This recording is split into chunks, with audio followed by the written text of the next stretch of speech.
సభకు నమస్కారం అండి. నాది ఈస్ట్ గోదావరి మల్లంపేట, సామాన్య రైతు బిడ్డనండి.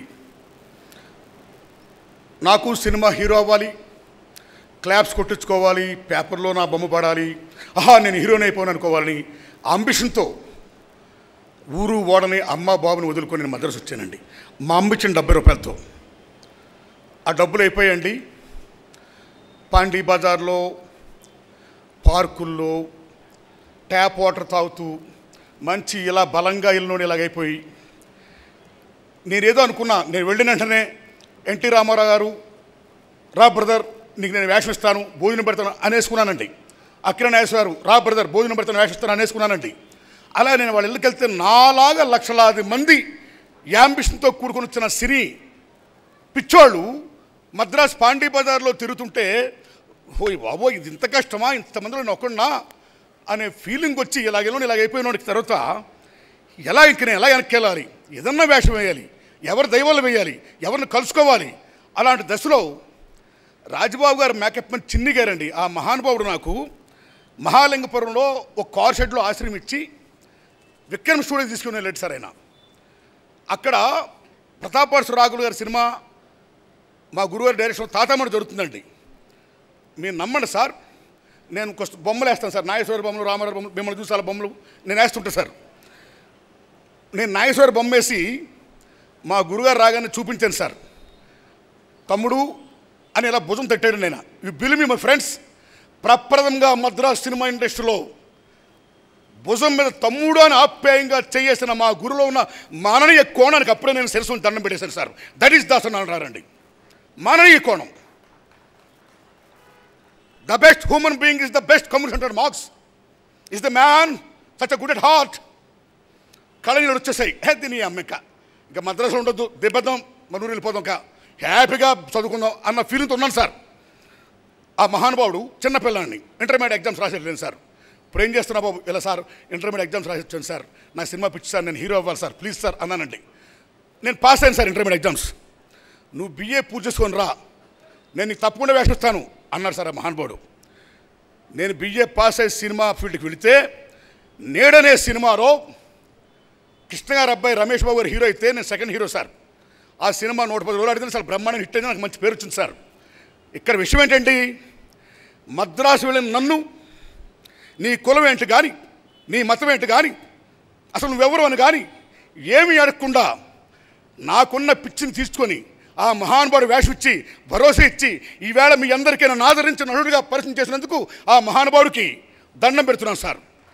నన్నే కాదు, నాలా చాలామందికి ఈ భరోసా, ఓ అండ, ఓ దండ.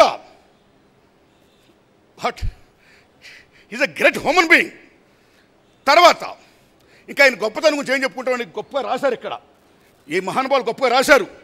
తెలుగు చలనచిత్ర పరిశ్రమ దిక్సూచి దాసరి. ఎస్, నిజంగా దిక్సూచి అయినా కలం బలాన్ని, మేధో శక్తిని సమాజానికి పంచిన దాసరి శక్తి. ఎస్, అటువంటి మహానుభావుడైనా తెలుగు చలనచిత్ర పరిశ్రమ ఆత్మబంధువు, నిజంగా ఆత్మబంధువు అయినా. ఆయన గొప్పతనం అండి, భారతదేశంలో సజ్జిత్ రాయ్ చాలా గొప్ప దర్శకుడు, ఇంటర్నేషనల్ ఫేమ్ అండ్ నేమ్, పథేరి పాంచాలితో అలాంటి చిత్రాన్ని నేడా ఓం మనిషి చూసి తీసి మా గురువు కూడా such a great arbitrary director అనుకోండి. Is Adoor Gopalakrishnan, is Puttanna Kanagal, is Balachander, is that Satyajit Ray. Good. K Raghavendra Rao మన తరంలో తెలుగు చలనచిత్ర పరిశ్రమ యొక్క కమర్షియల్ బొనాంతాని ఆకాశాన్ని చాటాడు మహానుభావుడైన. అలాగే కె రాఘవేంద్రరావు గారితో కూడా పోటీపడి బొబ్బులి పూలు అన్నాడైనా, ప్రేమాభిషేకం అన్నాడైనా, సర్దార్ పాపరాడు అన్నాడైనా, మనుషులతో ఒకటే అన్నాడైనా. సో రాఘవేంద్రరావు మీకు ఇలాగే నేను కూడా తీస్తానన్నాడైనా. అలాగే కె విశ్వనాథ్ గారు రీసెంట్గా దాదాసాహెబ్ ఫాల్కే అవార్డు గ్రహీత, ద గ్రేట్ మాన్యుమెంట్. ప్రపంచ తెలుగు చిత్ర పరిశ్రమ యొక్క గొప్పతనాన్ని, తెలుగు చిత్ర యొక్క పటాన్ని ప్రపంచపరంగా శంకరాభరణంతో ఎగరేసిన మహానుభావుడు కె విశ్వనాథ్. అలాంటి విశ్వనాథ్ గారు మీరు శంకరాభరణం తీస్తే నేను మేఘ సందేశం తీస్తానన్నాడైనా, అక్కడ సక్సెడ్ అయినా. అలాగే బాబు గారు, the great director, aesthetic values, అమోఘమైన సినిమా తీసిన బాబు గారు లాగా నేను శివరంజని, గోరింటాకు అని అలాంటి చిత్రాలు కూడా తీశాడు ఆయన. చివరికి నా అలాంటి వాడు ఓ మాదాల రంగారావు లాంటి వాడు, సమాజపరంగా టీకృష్ణ గారు లాంటి వాడు, ఓ పరుచూరి ప్రదర్శన లాంటి వాడు సమాజపరంగా ఏమైనా చిత్రాలు తీస్తే ఏ నారాయణమూర్తి నువ్వే కాదు నేను కూడా తీస్తాను చూసుకో అని ఒరే రిక్షా ఓసే రామ లాంటి చిత్రాలు కూడా తీశాడు ఆయన. కాబట్టి ఆయన ఈజ్ ఆల్రౌండర్. ఒక్కొక్క కోణంలోనే కాకుండా ఎంతమంది ఉంటారో ఈజ్ లైక్ అక్టోపస్. మొత్తం అలాగ ఆహ్వానించిన మహానుభావుడైన కథ, screen play, director, lyricist, producer, actor, distributor, exhibitor, what not everything అన్నిటినీ మించి తెలుగు చలనచిత్ర పరిశ్రమని హైదరాబాద్ తీసుకురావడానికి అమోఘన కృషి చేసిన మహనీయుల్లో ఒక మూల స్తంభాల్లో మా గురువు దాసనారాయణ కూడా ఒకడు. అలాగే కార్మికుల గురించి అన్నింటిలో చెప్పారు హ్యాట్సప్ హ్యాట్సప్ హ్యాట్సప్. సో అలాంటి మహానుభావుడు కళ్ళ ముందే కనపడుతున్నాడు ఆయన. మా గురువు అప్పుడు చనిపోయారా ఏడిపొస్తుంది. ఓకే, కాలం చాలా గొప్పది.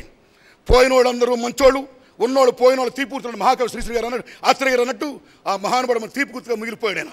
అయితే మా గురుగారు అన్న గొప్పతనం ఏంటంటే తాతామాడు నుంచి మొన్నటి సినిమా వరకు, ఆ పరమవీర చక్ర వరకు, యంగ్ ఇండియా వరకు కూడా కుటుంబ విలువల, మన్నీ కోణాల, సమాజపరమా, ఆర్థికపరమా, రాజకీయపరమా ఏ రంగంలో కావచ్చు అన్ని రకాల ఇష్యూస్ టచ్ చేసి సక్సెస్ నిలబడిన మహానుభావుడు దాసనారాయణరావు గారు. అలాగే ఈజ్ త్రిముఖుడైన, 3 ముఖాలు గలవాడైన, ఓ బ్రహ్మ విష్ణు మహేశ్వరులాగా, ఓ సినిమా కళాకారుడుగా, దర్శకుడుగా ఒక ముఖం అయితే, ఒక పత్రికాధిపతిగా 2వ ముఖం, రాజకీయ నాయకుడిగా 3వ ముఖం. 3 ముఖాల్లో కూడా సక్సెస్ అయిన మహనీయుడు దాసరి నారాయణరావు గారు.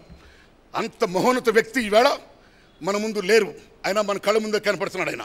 కాబట్టి ఏ ఆశయాల కోసం, ఏ మహోన్నత లక్ష్యం కోసం ఆయన ఈ సినిమా ఫీల్డ్లో కృషి చేశాడో ఆ ఆశయాల్ని, ఆ మహోన్నత లక్ష్యాల్ని మనం ముందు సాగి తీసుకొని వెళ్ళాలి. నేను ఇండస్ట్రీ పెద్దలందరినీ ఒకటే కోరుకుంటున్నా, నివాళి ఆయనకిచ్చే నిజమైన నివాళి ఏమిటి? ఓ పెద్దలారా, ఈవేళ 10 కోట్లు ఉంటే వాళ్ళ హీరో అవ్వచ్చు, తప్పే ఉందండి. వాళ్ళ అబ్బాయిని హీరో చేయాలి, 10 కోట్లు పెడతాడైనా, ఈ గాట్ రైట్. అలాగే వారసత్వం, వాళ్ళ అబ్బాయిలు మాకు ఏ వ్యాపారం ఉంది, మేము సినిమా హీరోలు అవుతాం, మా ఫాదర్లు అవుతారు, అవ్వచ్చు, అవ్వాలి. ఐ మెట్ శారీస్ట్, అందరూ అవ్వాలి, దయించి అందరూ అవ్వాలి. అయితే ఈ భారతదేశంలో కానీ ఈ ప్రపంచంలో కానీ ఓ సినిమా యాక్టర్ అవ్వాలనే అంబిషన్ డబ్బున్న వాళ్ళకి కాదు, పేదవాళ్ళకి కూడా ఉంటుంది. అందుకే అంబేద్కర్ మహానుభావుడు రిజర్వేషన్స్ పెట్టాడు. ఎవరికైతే అవకాశాలు లేవో, హక్కులుండి కూడా, అర్హత ఉండి కూడా అటువంటి వాళ్ళకి మనం రిజర్వేషన్ కల్పించాలని మహోన్నత అంబేద్కర్ మహానుభావుడు ఎలా పెట్టాడో, అలాగే మాలాంటి పేదవాళ్ళు చాలామందికి యాక్టర్లు అవ్వడానికి, టెక్నీషియన్ అవ్వడానికి, డైరెక్టర్లు అవ్వడానికి మా గురువు దాసనారాయణ ఎలాగైతే గొప్ప కృషి చేశారో, అలాగే ఇప్పుడు వస్తున్న గొప్ప గొప్ప దర్శకులు, నిర్మాతలు కూడా సామాన్య వాళ్ళు కూడా ఎవరన్నా వస్తే దయించి వాళ్ళు కూడా వేషాలు ఇస్తూ వాడి అంబిషన్ తీరుస్తూ అసలు శిశులు నివాళి దాసనారాయణకి ఇవ్వాల్సిందిగా నేను విజ్ఞప్తి చేస్తున్నానండి. నమస్కారం అండి. Thank you very much. ప్రముఖ నిర్మాత, పద్మాలయ సంస్థల అధినేతల్లో ఒకరు శ్రీ జి ఆదిశేషగిరిరావు గారిని పుష్పాంజలి ఘటించి సంతాప సందేశం అందించవలసిందిగా కోరుతున్నాం.